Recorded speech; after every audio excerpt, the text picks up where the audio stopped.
박범계 법무장관이 첫 검찰 인사를 단행했습니다. 윤석열 검찰총장과 각을 세웠던 이성윤 서울중앙지검장이 유임됐고 채널A 사건에 연루된 한동훈 연구위원은 일선 복귀가 무산됐습니다. 이번 인사안은 윤 총장이 1시간 전에 통보한 뒤 기습 발표한 것으로 확인됐습니다. 현 정권 관련 수사의 향방과 이번 인사의 의미를 자세히 짚어봅니다. 코로나19 해외 유입 신규 확진자가 46명으로 6개월 만에 최다를 기록했습니다. 변이 바이러스 전파 우려가 커진 가운데 아스트라제네카 백신이 남아공 변이 예방에 효과가 제한적이라는 연구 결과가 나왔습니다. 밤 9시 이후 영업 제한이 유지된 수도권 자영업자들이 가계부를 켜놓는 점등 시위에 나섭니다. 시위에도 정부의 후속 조치가 없으면 개점을 강행하겠다는 입장입니다. 서울 고급주택의 가격 상승률이 세계 주요 도시 가운데 세 번째로 높은 것으로 조사됐습니다. 정부가 발표한 투기 방지책을 두고 기본권 침해 논란이 일고 있어 자세히 따져봅니다.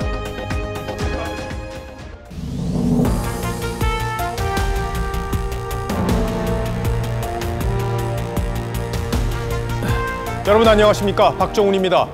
법무부가 일요일인 오늘 기습적으로 검사장급 인사를 발표했습니다. 이번 인사는 검찰 안팎에서는 물론 정치권에서도 관심이 컸습니다.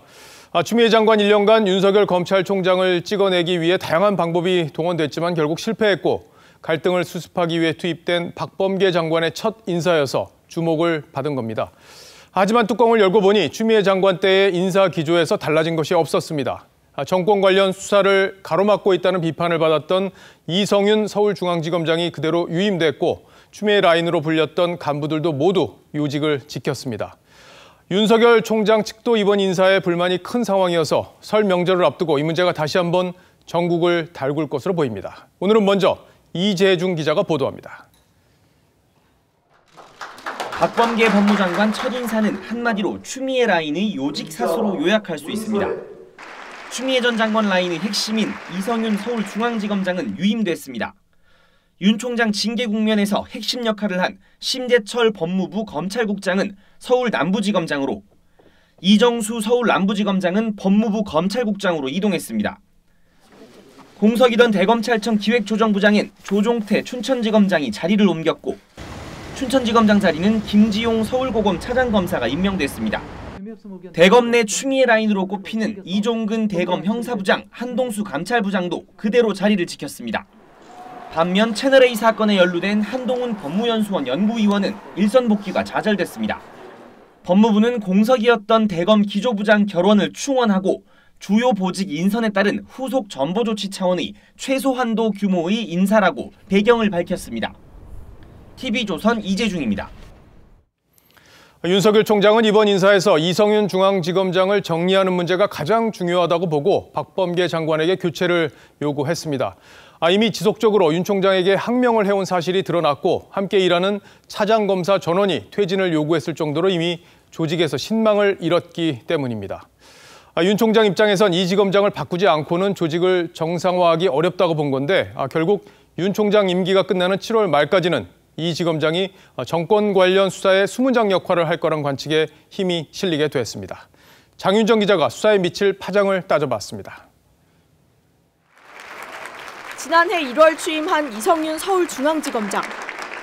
지난해 8월 추미애 장관 시절 정기 인사에서 한 차례 유임됐고 신임 박범계 장관이 임명된 이후에도 자리를 지키게 됐습니다. 앞서 윤 총장은 박 장관과의 만남에서 내부 신임을 잃은 이성윤 지검장에 대한 문책성 인사가 필요하다는 의견을 전달한 것으로 알려졌습니다. 하지만 윤 총장 의견은 반영되지 않았습니다. 법조계에서는 오는 7월로 예정된 윤 총장 퇴임 전까지 윤 총장을 견제할 목적으로 이 지검장을 유임시킨 것 아니냐는 분석이 나옵니다. 특히 채널A 사건과 관련해 이 지검장이 한동훈 검사장에 대한 무혐의 결재를 묵살했고 수사팀 내부 반발까지 나오는 상황에서 박 장관이 이 지검장 유임을 결정한 건 이 지검장의 사건 처리 방향에 힘을 실어주는 것 아니냐는 분석도 나옵니다. 이 지검장은 채널A 사건 수사 관련 한동훈 검사장 무혐의 결재 뭉개기 의혹과 김학의 전 법무부 차관의 불법 출금 사건 수사 무마 의혹, 그리고 윤 총장 징계 관련 직권남용 의혹 등에 연루돼 있습니다. 이 지검장이 유임되면서 울산시장 선거 개입 사건과 옵티머스 사건 등 서울중앙지검의 정권 관련 수사도 기존 흐름대로 진행될 가능성이 높아졌습니다. TV조선 장윤정입니다. 박범계 장관은 후보자 시절부터 좋은 인사를 하겠다는 말을 여러 번 했습니다. 이 말은 윤석열 검찰총장의 의견을 무시하고 일방적으로 진행됐던 추미애 장관의 1년과는 다른 방식일 거란 의미로 들렸죠. 지난 금요일엔 윤 총장을 만난 사진을 깜짝 공개하면서 인사협의에 공을 들이고 있는 것처럼 포장까지 했습니다. 하지만 결과적으로 보면 누구에게 좋은 인사인지 가늠하기 어렵게도 했습니다. 그런데 이 과정에서 박범계 장관이 윤 총장과 했던 약속을 지키지 않은 것으로 알려졌습니다. 구체적인 인사안을 사전에 보여주고 협의도 하겠다고 약속했는데 실제로는 협의도 없었고 구체적인 안을 보여주지도 않은 채 1시간 전에 인사 발표 소식만 통보한 겁니다. 류병수 기자가 단독으로 취재했습니다. 지난 금요일 박범계 법무부 장관과 윤석열 검찰총장이 만났습니다. 법무부는 사진을 배포하면서 검찰 인사에 관해 윤 총장의 의견을 들었다고 설명했습니다. 박 장관은 이 자리에서 인사안 발표 전에 구체적인 내용을 사전에 윤 총장에게 알리겠다고 약속한 것으로 전해졌습니다. 하지만 박 장관은 윤 총장에게 인사안을 보여주기는커녕 휴일인 오늘 오후 기습 발표를 했습니다. 발표한다는 사실만 불과 1시간 전에 알렸습니다. 앞서 박 장관은 인사와 관련해 법무부 장관은 검찰총장에게 의견을 들을 뿐이라고 했는데 그야말로 듣기만 했다는 평가가 나옵니다. 의견을 들어라고 돼 있기 때문에 그것은 협의라는 개념보다는 좀 좁게 해석을 합니다. 검찰 주변에서는 추미애 시즌2라는 비판이 나옵니다. 한 부장검사급 인사는 윤 총장이 결론은 다 정해놓고 겉으로만 신용을 하는 게 아니냐는 반응을 보였다고 전했습니다. 또 다른 검찰 관계자는 인사 건의도 묵살하고 인사안 공유도 하지 않은 것에 대해 윤 총장은 황당하다는 반응을 보였다고 말했습니다. TV조선 류병수입니다. 이번 인사를 두고 법조계에서는 추미애 시즌2라는 평가가 나오고 있습니다. 윤석열 패싱 논란도 불거지고 있는데 사회부 법조팀 한송원 기자와 좀 더 이야기를 나눠보겠습니다. 자, 어서 오십시오. 자, 오늘 사실 일요일 날 예상하지 않았던 인사였죠? 네, 그렇습니다. 예. 자, 일단 윤 총장이 박범계 장관에게 구체적으로 어떤 건의를 했는지 그거부터 정리를 좀 해보죠. 네, 저희가 취재한 바로는 지난주 회동에서 윤 총장은 전체적인 인사 범위라기보다는 2-3명에 대해서만 이야기를 했습니다. 예. 먼저 이성윤 중앙지검장을 교체해달라고 요구했습니다. 윤 총장 측에서 이 지검장을 고검장으로 승진시키는 안까지 제시했던 것으로 파악됐습니다. 그동안 윤 총장을 보좌하는 핵심 대검 참모도 그동안 추미애 라인으로 채워졌었는데 윤 총장은 그중에서 이종근 대검 형사부장과 신성식 대검 반부패 부장 등을 바꿔달라고 요구했다고 합니다. 예. 하지만 박 장관은 이 자리에서 이성윤 지검장 유임을 통보했고 이종근 부장과 신성식 부장 두 사람도 자리를 지켰습니다. 또 관심을 모았던 한동훈 검사장에 대해선 박 장관이 먼저 채널A 사건 수사가 종결되지 않았다는 이유로 인사를 할 수 없다는 의견을 낸 것으로 알려졌습니다. 오늘 인사 결과도 박 장관이 말했던 그대로였습니다. 예. 자, 이제 제일 궁금한 게 이성윤 지검장을 도대체 왜 교체하지 않은 건가? 그동안 이제 여러 가지 논란이 있었던 당사자였잖아요. 윤 총장이 아마 강하게 요청했을 것으로 보이는데 어떤 이유가 있었던 겁니까? 네, 아무래도 채널A 사건의 핵심 당사자인 한동훈 검사장의 처분을 담당하고 있는 것이 가장 크게 작용했을 것으로 보입니다. 예. 추 전 장관이 헌정사상 2번째 수사 지휘권까지 발동했던 채널A 사건에서 중앙지검 수사팀은 한동훈 검사장에 대해 무혐의로 추 전 장관의 의도와는 정반대로 결론을 냈습니다. 예. 이 지검장이 결재를 거부하고 있는 상황입니다.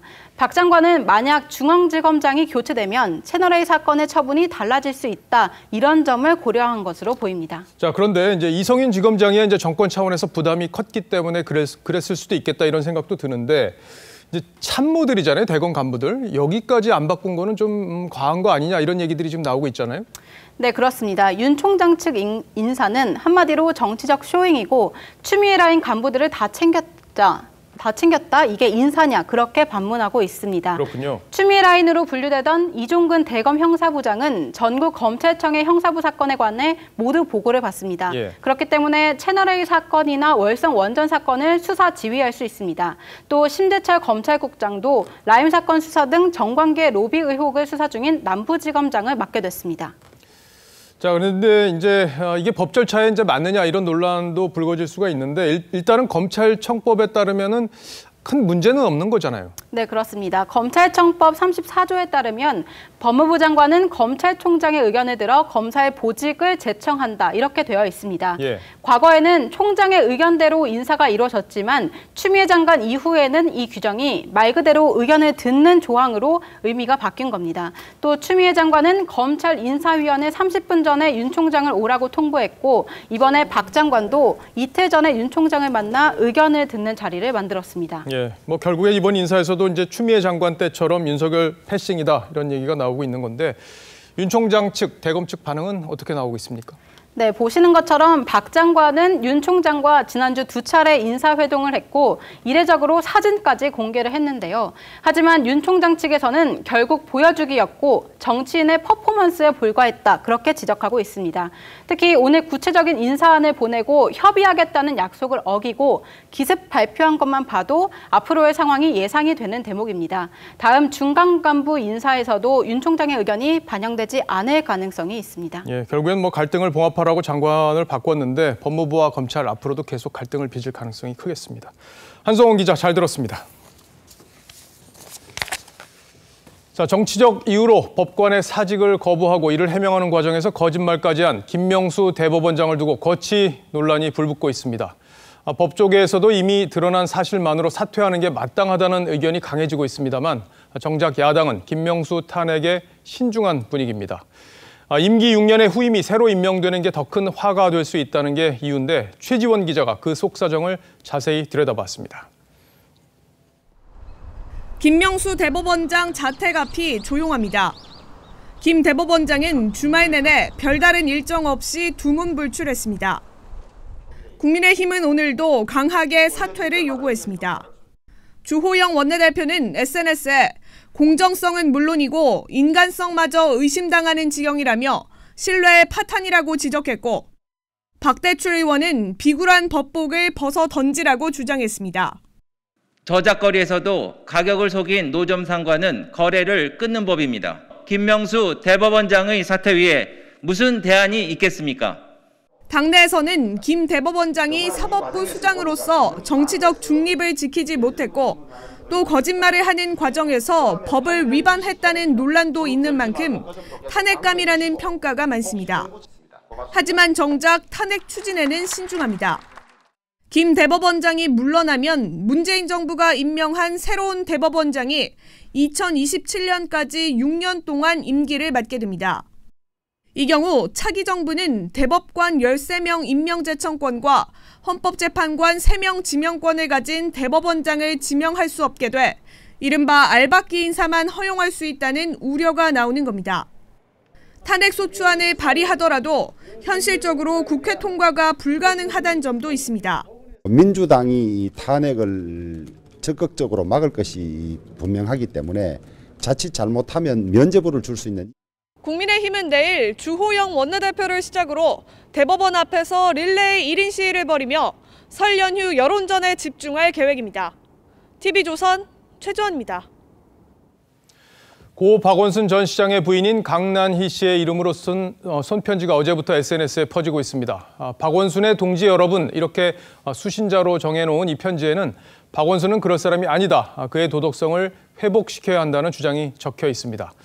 하지만 여성단체 측은 이런 편지가 2차 가해가 될 수 있다고 비판했습니다. 권형석 기자가 보도합니다.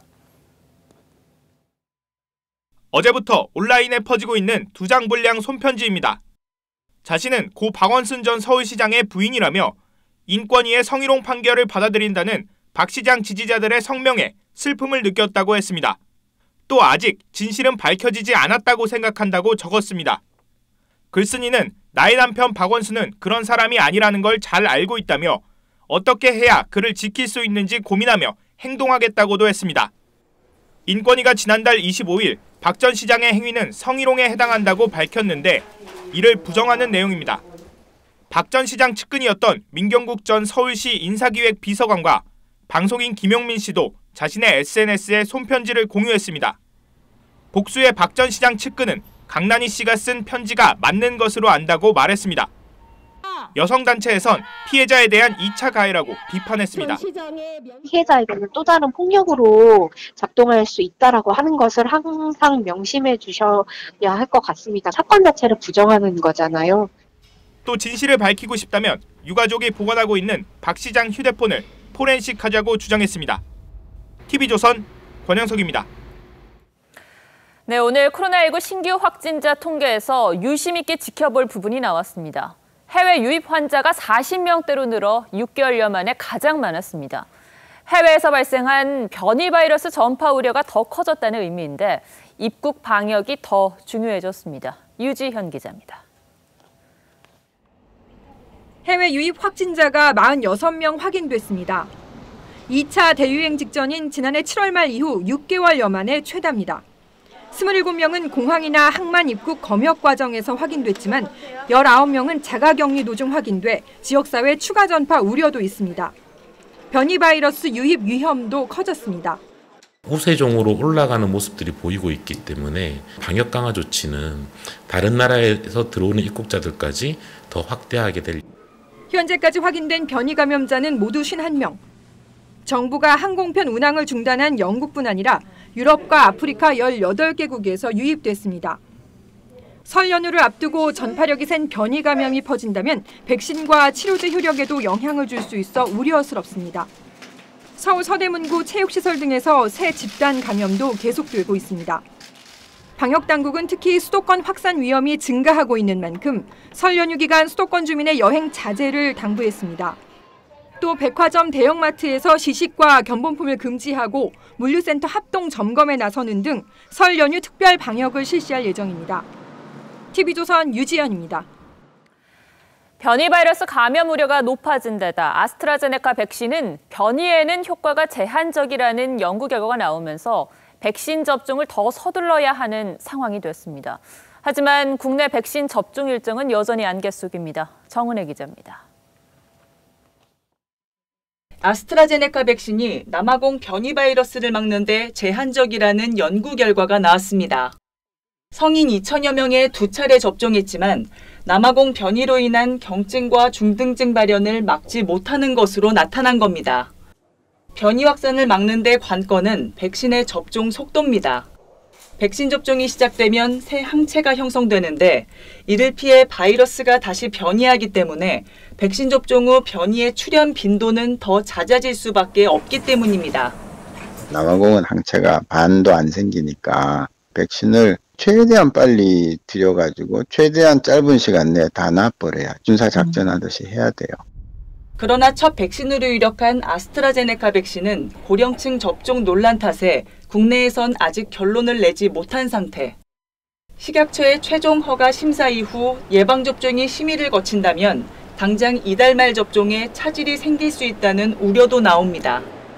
시행착오를 우리가 좀 반면교사로 쓰는 게 그게 이제 조금 늦게 시작하는 이점이잖아요. 네. 똑같은 시행착오를 반복하면은 그러면은 완전히 바보예요. 고령층 접종으로 결론을 내도 효과 논란을 피하긴 어려울 전망입니다. TV조선 정은혜입니다. 잡힐 듯 잡히지 않는 이 코로나 소식에 자영업자들 속은 타들어갑니다. 특히 밤 9시 이후 영업 제한이 유지된 수도권 자영업자들은 이제 단체 행동에 나섰습니다. 9시가 넘어도 가게 불을 켜놓고 그래도 정부의 후속 조치가 없으면 영업도 강행할 거라는 입장입니다. 최원영 기자입니다. 거리에는 인적이 끊겼고 불 꺼진 가게들만 즐비합니다. 폐업 문구를 내건 곳도 있습니다. 정부가 수도권에만 밤 9시 이후 영업 제한을 유지하자 자영업자들은 오늘부터 사흘간 점등 시위에 나섭니다. 더 이상 그 자영업자 입장에서는 버틸 수가 없는 거죠. 한계까지 온 거죠. 영업을 하지 말라고 그래놓고 보상책을 마련 안 하는 게 말이 되냐고요. 수차례 방역 기준 조정을 위한 협의기구를 요청했지만 무시당했다며 당국의 답변이 없으면 개점을 강행하겠다는 의지를 밝혔습니다. 운영 시간이 밤 10시로 늦춰진 비수도권 자영업자들도 어렵긴 마찬가지입니다. 1시간 연장한다고 해서 뭐 장사가 어느 정도 되는 것도 아니고 하게 되면 뭐 12시까지나 해주면 모를까. 하지만 방역당국은 설 연휴 고비를 잘 넘겨야 한다며 양해를 당부했습니다. 자영업자분들의 실망이 크실 것으로 생각됩니다. 설로 인한 이동 증가와 확산 위험성을 고려할 때 불가피한 선택임을. 서울시는 6개 팀 55명으로 구성된 방역수칙 위반 신속 대응반을 구성해 가동하고 경기도는 체육시설 종사자 7,300여 명에 대해 선제 검사를 실시할 방침입니다. TV조선 최은영입니다. 알츠하이머 치매를 앓고 있는 배우 윤정희 씨가 프랑스에서 홀로 투병하며 방치되어 있다는 주장이 제기됐습니다. 배우자인 피아니스트 백건우 씨는 허위 사실이라며 조목조목 반박했는데요. 왜 이런 논란이 불거진 것인지 최윤정 기자가 보도합니다. 지난 5일 청와대 국민청원 게시판에는 윤정희 씨가 외부와 단절된 채 투병 중이라는 청원 글이 올라왔습니다.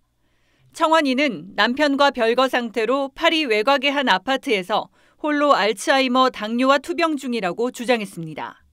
형제들이 자유롭게 왕래할 수 있도록 요청했지만 죄수를 면회하듯이 횟수와 시간을 정해줬다며 인간의 기본권은 찾아볼 수 없다고 호소했습니다. 파문이 확산되자 백건우 씨는 근거 없는 주장이라고 반박했습니다. 백건우 씨는 윤 씨와 평생을 함께 연주 여행을 다녔지만 몇 년 전부터 윤 씨의 건강이 악화되면서 더 이상 동행할 수 없게 됐다며 윤 씨는 딸의 아파트 옆집에서 간병인과 함께 안정된 생활을 하고 있다고 주장했습니다. 법원에서 지정하신 간병인이 계시고요. 따님도 가까이 사시니까 굉장히 자주 보러 가세요. 이번에 제기된 논란은 윤정희 씨 동생 3인이 제기한 소송에 대한 연장선상이라고 주장했습니다. 2019년 프랑스 법원이 백건우 부녀를 윤정희 씨의 재산 신상 후견인으로 지정하자 동생 3인이 소를 제기했고 지난 11월 최종 패소했습니다. 지난 2019년 백건우 씨는 윤정희 씨의 투병 소식을 알린 바 있습니다. 지금도 말 그날에는 여전히 스케줄이 뭐지? 촬영 준비해야지. 다행히도 안정된 생활과 규칙적인 생활로 건강은 더 좋아지고 있어요. 올해 78세인 윤정희 씨는 60년대를 풍미하며 큰 사랑을 받았고 1976년 피아니스트 백건우 씨와 결혼해 바이올리니스트로 활동 중인 딸 1명을 뒀습니다. TV조선 최윤정입니다. 네, 정부가 지난 4일 발표한 부동산 대책에는 전세난을 해결할 방도는 사실상 빠져 있습니다. 그래서 전세가가 매매가를 밀어올리는 악순환이 발생할 수 있다는 지적이 나오는데요. 이번 대책이 시장에 효과적으로 작용했는지 여부는 본격적인 이사철이 시작되는 설 연휴 이후에 판가름 날 것으로 보입니다. 박상현 기자입니다. 지은 지 40년 넘은 압구정동의 한 아파트. 지난해 초 29억 원에 거래됐던 141제곱미터형의 매매 가격이 1년여 만에 35억까지 뛰었습니다. 실제 지난해 서울 고가주택 가격은 1년 전보다 11.7% 올라 전 세계 주요 도시 가운데 세 번째로 높은 상승률을 기록했습니다. 정부가 각종 부동산 대책을 내놓고 있지만 전세와 매매 가격 모두 심상치 않습니다. 2월 첫 주 서울 아파트 매매 가격 상승률이 7개월 만에 0.1%를 넘겼고 전국 아파트 전세값 상승률도 0.14%를 기록했습니다. 서울의 경우 84주 연속 상승세입니다. 시장에선 이사 대책에 전세 대책이 미흡했다는 점과 매수 수요가 전세로 전환되면서 전세와 매수 가격이 동반 상승할 수 있다는 점을 우려하고 있습니다.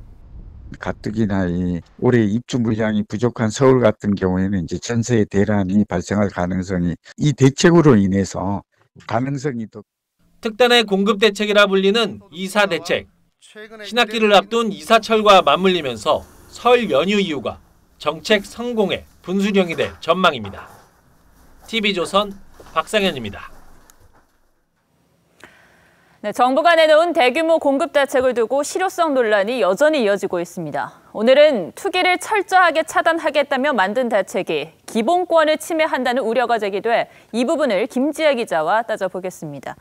자, 김 기자, 투기 방지책의 어느 부분이 문제이길래 기본권을 침해한다는 말이 나오는 거죠? 네, 먼저 국토부가 낸 이 보도 자료를 보면요. 대책 발표일, 즉 2월 4일 이후부터 이 사업구역 내 부동산을 사들인 사람에게는 우선 공급권을 부여하지 않고 현금 청산하겠다.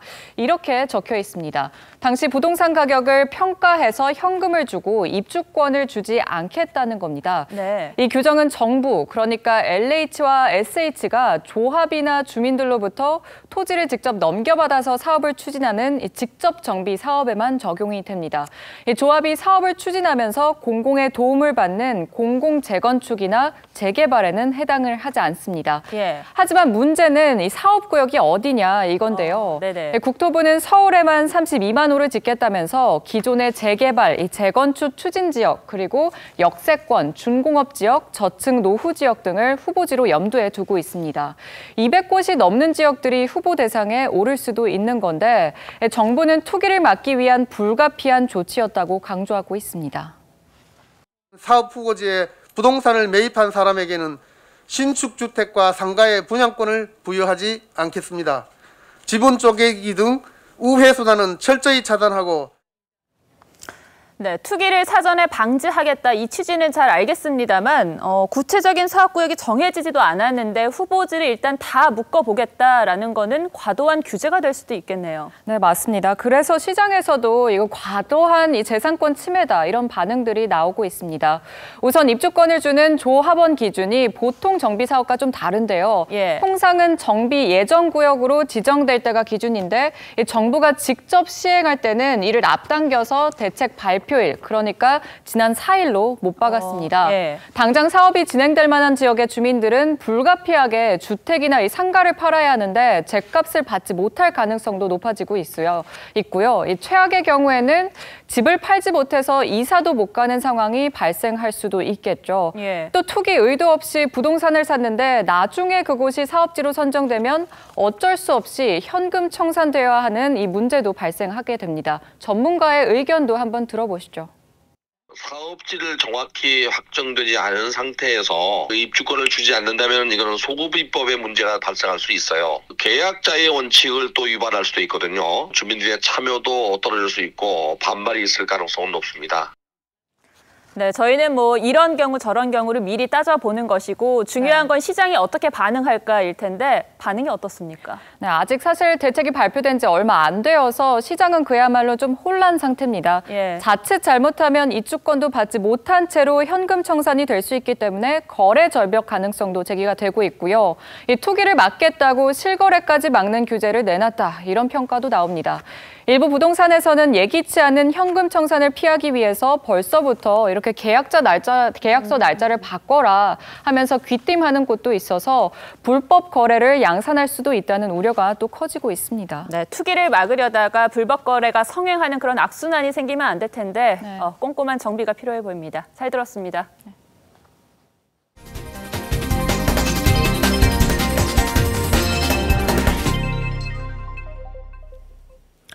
네이버가 이른바 실검으로 불려온 급상승 검색어 서비스를 16년 만에 폐지하겠다고 발표했죠. 실시간 검색어는 현재 벌어지는 이슈를 파악하기 편한 점도 있었지만 광고에 악용되거나 여론전을 벌이는 수단으로 변질되면서 논란이 끊이질 않았습니다. 실검 폐지에 대해 여러분은 어떻게 생각하십니까? 오늘의 포커스는 여기에 맞췄습니다. 조작했습니까? 안 했습니까? 저희 유니콘은 실시간 검색어를 조작합니다. 실검 순위를 인위적으로 움직이는 건 드라마 속 일만은 아닙니다. 유명 유튜버는 몇 명이 검색하면 포털 실검 1위를 할 수 있는지를 실험으로 보여주고 오늘의 결론, 실시간 검색어 5만 명 정도가 검색을 하면 1위가 된다. 광고 효과를 노린 업체들이 실검창을 특정 상품명으로 도배하는 일도 파다했죠. 이게 실시간 검색어입니까? 아니면 실시간 광고판입니까? 10개 중에 9개가 상업적 키워드입니다. 드루킹 사태 이후 잡음이 끊이지 않던 검색 서비스. 국정감사 때도 매번 도마에 올랐지만 그때마다 포털 수장들은 순기능을 강조했습니다. 직접 입력하는 것들은 개인의 의사에 따른 부분들을 그러니까 태풍이나 지진 같은 것들이 발생을 했을 때 이것이 실검의 1등에 올라가면서 위험을 인지하고 그렇게 공익적 목적으로. 하지만 조국 사태 때 지지층과 반대파가 대결하듯 실검 띄우기 전쟁을 벌였고 일부 정치 세력에 의해서 실시간 검색어가 손쉽게 조작되는 신종 여론 조작 수법은 여론 조작 수단으로 전락했다는 비난에 신뢰도마저 바닥을 치자 결국 다음 포털이 먼저 검색어 기능을 없앴고 1년 뒤 네이버도 폐지를 선언합니다. 실시간 검색어가 처음 등장한 지 16년 만입니다. 본인들이 필요한 정보를 소비하고 싶어하는 그런 이용자들의 트렌드 변화에 맞춰서 이루어지게 됐습니다. 시민들 반응은 엇갈립니다. 네, 신뢰도 안 가고 그냥 왜 이 검색어가 1위인지 모르겠는 그런 검색어도 많고 해서 반대하는 입장인데 평소에 뉴스를 찾아보는 건 아니고 그냥 실시간 검색어를 통해서 사회가 어떻게 돌아가는지 대충 많이 파악을 하다 보니까. 또 수많은 사람들이 악플에 시달린 뒤에야 설리의 사망 소식에 온라인 악성 댓글의 심각성을 비판하는 연예 뉴스, 스포츠 뉴스의 댓글은 사라졌지만 여전히 뉴스에는 댓글 부대도 악플러도 존재하죠. 사이트 첫 화면이 자사 로고와 검색창 외엔 백지인 구글. 뉴스나 인기 검색어 대신 순수 검색 기능을 강조합니다. 일본의 야후 재팬, 중국 바이두도 뉴스보단 검색에 집중했죠. 수익을 창출한다는 측면에서도 굉장히 중요한 서비스 중에 하나였는데 이상 포털들이 사회적 논란의 중심에 서는 것이 이제 부담스러워서 말도 많고 탈도 많던 실검 전쟁은 이제 사라지지만 유튜브, 페이스북 등 다양한 사이버 공간에서 진화하는 여론전은 어떻게 막을 수 있을지. 뉴스7 포커스였습니다. 황희 문체부 장관 후보자에 대한 의혹이 눈덩이처럼 불어나고 있습니다. 딸의 외국인 학교 학비로 1년에 4천만 원 넘게 내면서 생활비는 한 달에 60만 원만 썼다고 해서 논란이 됐었죠. 여기에 출판 기념회로 하루 7천만 원을 받아서 전세금 대출을 갚았고 부실한 박사 논문까지 도마에 오르면서 이미 제기된 의혹만 여럿입니다. 그런데 의정 활동에서도 문제가 발견됐습니다. 황 의원은 4년 전 국회 본회의에 불참하면서 아파서 못 간다는 병가 신청을 해놓고 실제로는 가족과 함께 해외로 여행을 떠난 사실이 드러났습니다. 여기에 대해서는 뭐라고 해명했는지 차정승 기자가 취재했습니다. 문재인 정부 들어 첫 추경 예산안이 통과되던 시각, 국회 의석 곳곳에 빈자리가 보입니다. 예산안은 가까스로 통과됐지만 민주당 의원 26명이 불출석해 한때 의결 정족수가 미달하자 국회의장도 쓴소리를 했습니다. 지금까지 이 자리에 계신 의원님들은 이 말씀을 듣지 않아도 되실 분들이라고 생각합니다만은 아무튼 저부터 반성합니다. 표결에 불참했던 황희 후보자는 당시 배우자와 딸을 데리고 스페인 여행 중이었습니다. 가족들의 출입국 기록을 대조해본 결과 2017년 스페인을 포함해 2018년 체코 등 모두 4차례 출국 기간이 일치했습니다. 황 후보자는 2017년 스페인 가족여행과 2019년 보좌진 10명을 대동한 스페인 출장 당시 본회의가 열렸던 국회엔 병가라고 신고했고 공무 외엔 쓸 수 없는 관용 여권까지 사용한 걸로 드러났습니다. 황 후보자 측은 비서가 휴가 사유를 병가로 잘못 적었다면서 청문회장에서 추가 소명하겠다고 밝혔습니다. 정작 중요한 역할을 방기하고 병가라고 여행 목적을 속이면서까지 가족과 함께 해외여행을 갔다는 것은 도저히 납득이 되지 않습니다. 국민의힘은 황 후보자가 의혹 종합 선물 세트라며 스스로 장관 자격이 있는지 돌아보라고 비판했습니다. TV조선 차정승입니다.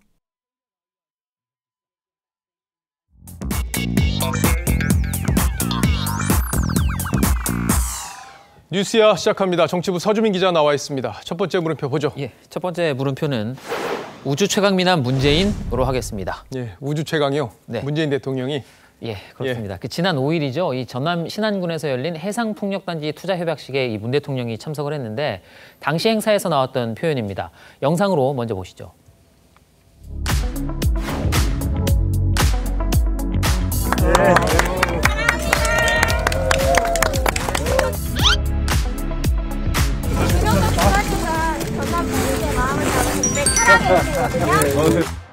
네, 촬영하겠습니다. 하나, 둘. 촬영하겠습니다. 하나,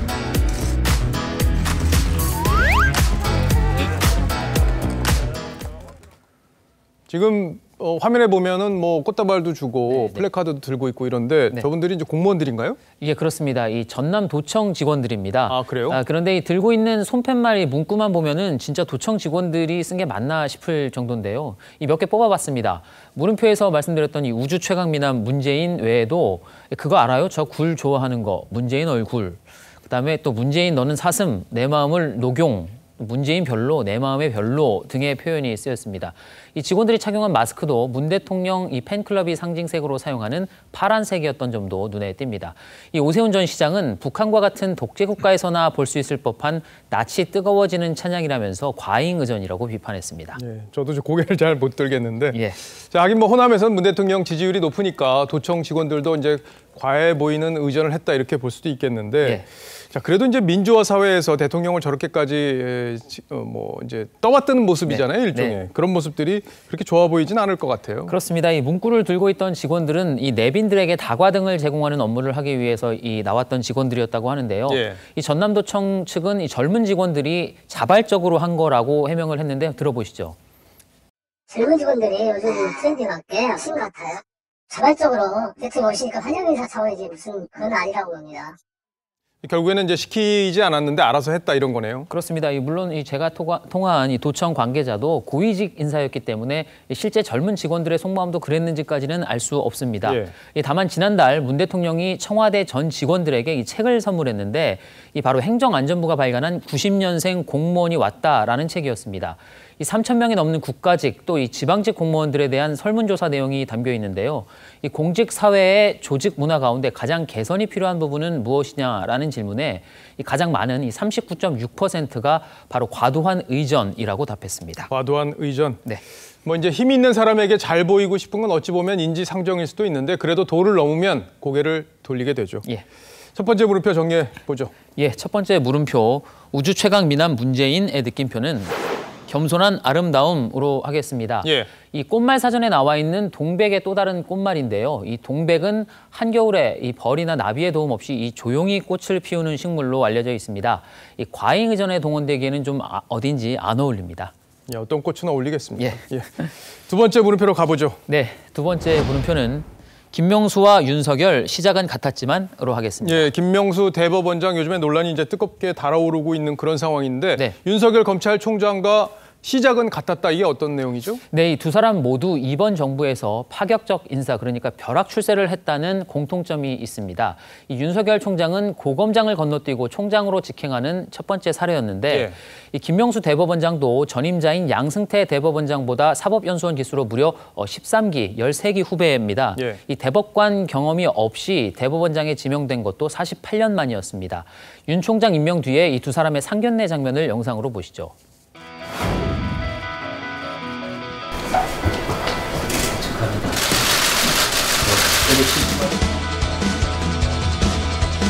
대화 무겁습니다.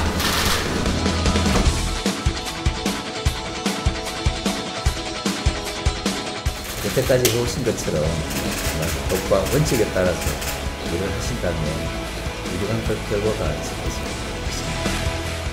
그러니까 이제 김 대법원장이 윤 총장에게 법과 원칙에 따라 일해달라 이렇게 덕담을 했군요. 그렇습니다. 이 두 사람이 이후 걸어온 길은 그런데 완전히 달랐습니다. 윤 총장은 임기 내내 정권과 충돌해서 논란이 됐다면 김 대법원장은 그 반대 논란으로 매번 구설에 올랐습니다. 지난 2018년 이 사법부 70주년 기념식 때는 문 대통령이 사법농단 의혹을 거론하면서 이 사법부의 이 수사협조를 강조하자 맞장구를 치면서 대법원장 맞느냐라는 비판이 나왔습니다. 만약 잘못이 있었다면 사법부 스스로 바로잡아야 합니다.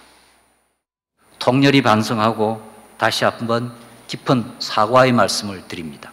자, 근데 저때 여러 가지 이제 조사도 받았고 기소됐던 판사들이 이제 법원에서는 또 무죄를 받고 있지 않습니까? 그런 상황입니다. 예. 특히 최근 임성근 판사가 공개한 녹취에는 김 대법원장 스스로 이 정치적 상황을 살펴야 한다라고 말하는 대목까지 등장합니다. 살아있는 권력을 수사하며 정권과 각을 세웠던 윤 총장과는 비교되는 대목입니다.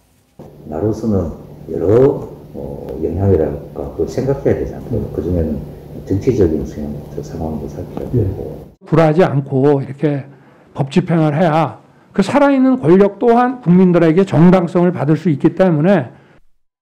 네, 이러다 보니까 이 법원 내부 게시판에도 한 판사는 윤석열 총장 반의 반이라도 닮으라는 댓글이 자꾸 생각난다라는 글을 올리기도 했습니다. 예, 이번에 김명수 대법원장 처신을 보면서 부끄럽다 이렇게 생각한 국민들도 적지 않을 것 같습니다. 네. 두 번째 물음표도 정리해보죠. 네, 두 번째 물음표. 김명수와 윤석열 시작은 같았지만 느낌표는 혼이 날 줄 알았다로 하겠습니다. 예. 이 김 대법원장은 춘천지방법원장 시절 이 대법원장에 지명된 뒤에 이 서울로 상경할 때 관용차가 아니라 이 시외버스를 이용해서 법원 관계자들을 좀 당황하게 했다고 하죠. 당시에는 쇼라는 논란도 있었지만 김 대법원장은 이 관용차를 쓰면 혼이 날 줄 알았기 때문이라고 했는데 그토록 스스로에게 엄격하고 조심스러웠던 모습과 최근에 공개된 말과 행동 가운데 어느 것이 진짜 모습입니까? 예. 힘이 있는 권력의 편에 서는 일이 용기가 필요하진 않을 겁니다. 네. 예, 잘 들었습니다. 지금까지 서주민 기자였습니다.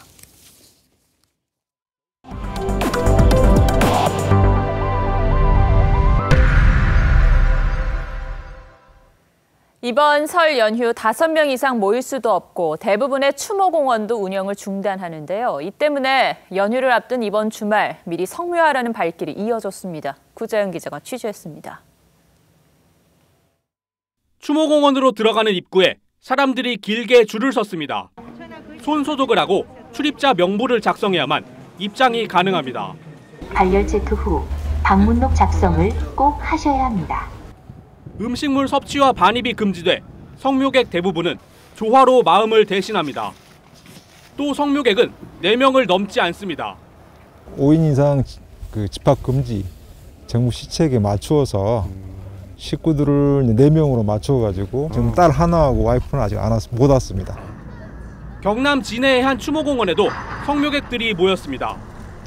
일부 사립 추모공원은 이번 설 연휴 기간에 운영하지만 인파를 분산하기 위해 사전 예약제 등을 실시합니다. 사람들이 여러 명 모이는데 그런데 또 피해될 부분이 있기 때문에 오늘 미리 오게 됐습니다. 경기 고양시 등 수도권 지역의 실내 봉안당은 대부분 설 연휴 기간 폐쇄하기로 결정했습니다. 보건복지부는 연휴 기간 시립묘지를 찾지 못하는 사람들을 위해 온라인 성묘 서비스를 제공할 예정입니다. TV조선 구자영입니다.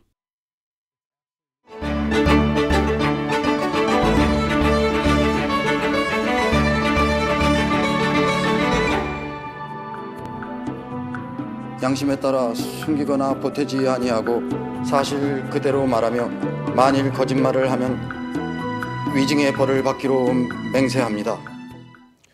영화나 드라마에서 자주 보는 법정 선서 장면입니다. 법정은 거짓과 진실을 가리는 공간으로 여기서 거짓말을 하면 중한 처벌을 받습니다. 계속해서 영화 장면을 좀 더 볼까요?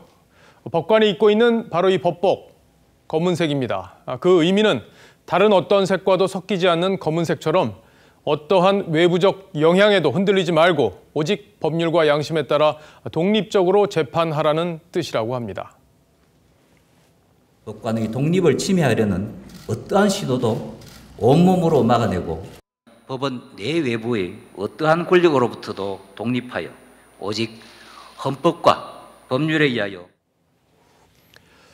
이번 주 우리는 대한민국 역사상 유례가 없었던 대법원장의 거짓말과 마주했습니다. 진실의 수호자가 돼야 하는 사법부의 수장이 대법원을 통해 거짓 해명을 내놨다가 자신의 육성을 통해 거짓이라는 게 탄로났습니다. 특히나 기억이 불분명했다는 말은 35년간 법정을 지킨 사법부의 수장의 변명치곤 너무나 초라했습니다. 우리 얼굴을 더 화끈거리게 한 건 그 거짓말의 배경에 다름 아닌 정치가 있었다는 사실입니다. 톡 까놓고 이야기하면 지금 탄핵하자고 저래 나오고 설치고 있는데 그거 내가 사적 수리했다고 하면 국회에서 무슨 이야기를 듣겠냐 말이야. 자신의 국회 인준 땐 임성근 부장판사를 야당 청탁에 이용하고 그 뒤 암투병으로 사직하겠다고 하자 정치권 눈치를 보며 외면했으니 그것만으로도 김 대법원장은 사법부 수장의 자격을 잃었다고 볼 수 있습니다. 하지만 김 대법원장은 야당의 항의 방문에 쇠사슬까지 동원했고 사퇴 요구에도 답을 하지 않았습니다. 일선 판사들조차 사과 한마디 하고 발 뻗고 잠이 오냐고 묻는 지금 김 대법원장 입에선 진심이 담긴 대국민 사과와 반성조차 나오지 않았습니다. 공정한 인사를 다짐했던 김명수 사법부는 주요 보직을 우리법 연구회 출신 등의 코드 인사로 채웠고 특히 3년을 근무해서 교체가 유력했던 김미리 부장판사를 서울중앙지법에 남긴 것 역시 정치 편향을 의심케 합니다. 그는 정권 관련 재판들을 다수 맡고 있는데 이미 조국 동생 재판에서 돈을 준 사람보다 낮은 형량을 선고해서 논란을 낳은 바 있습니다.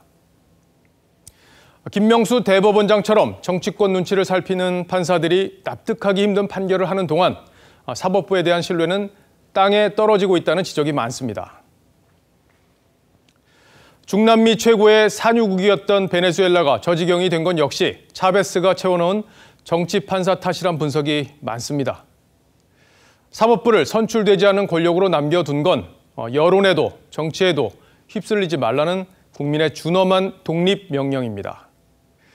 김명수의 사법부는 양승태의 사법부와 뭐가 달랐을까? 일선 판사들의 외침처럼 과연 더 독립됐고 더 공정해졌다고 말할 수 있는가? 오늘 앵커하고는 한마디는 정치 구호로 남은 김명수의 사법부 독립이었습니다.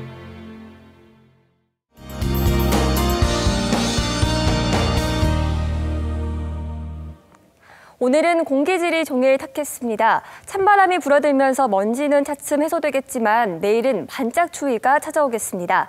내일 서울의 아침 기온 영하 6도로 출발하겠는데요. 찬바람의 체감온도는 영하 10도 안팎까지 떨어지겠습니다. 그 밖에 광주와 대구와 같은 남부지방도 영하권으로 출발하는 곳들이 많겠습니다. 내일 한낮 기온은 서울이 0도, 대전 2도, 대구는 4도가 예상됩니다. 찬바람이 불더라도 내일 전국이 대체로 맑겠고 공기질도 깨끗하겠습니다. 한편 강원 영동과 영남 지역은 계속해서 건조주의보가 이어지고 있는데요. 바람마저 강하게 불겠습니다. 추위는 모레 낮부터 차츰 풀리겠고요. 이후에는 대체로 포근하겠습니다. 날씨였습니다. 2월 7일 뉴스7 여기서 마치겠습니다. 시청해주셔서 고맙습니다.